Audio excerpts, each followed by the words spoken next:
बात है। आजकल स्मार्ट मीटर पर कांग्रेस कई प्रकार के वक्तव्य दे रही है, आंदोलन की बात कर रही है। खुद अशोक गहलोत जी के शासनकाल के अंदर एक स्मार्ट मीटर लगना राजस्थान में प्रारंभ हुआ था। 5,50,000 मीटर लग चुके थे।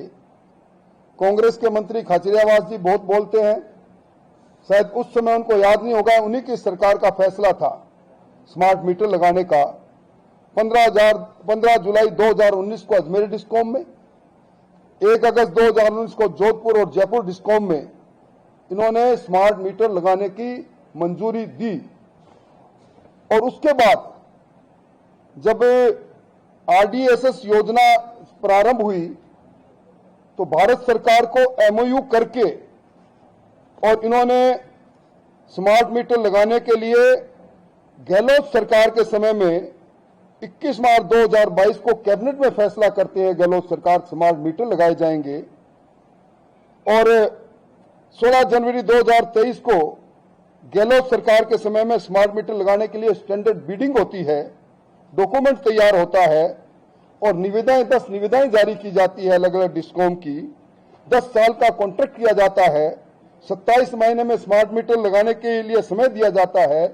93 महीने का ओंडम दिया जाता है और इसके पीछे साथ ही ये लिख के दिया जाता है कि हम टीएनडी लॉस में 12 से 15% कम करेंगे। ये एमओयू करते हैं कि हम वितरण के बुनियादी ढांचे को ठीक करेंगे और इन 5 वर्षों के अंदर अलग अलग डिस्कॉम को 9,000 करोड़ से ज्यादा की राशि भारत सरकार इस नाते देती है कि डिस्कॉम में 80,000 करोड़ का जो कर्जा था वो कम किया जाए।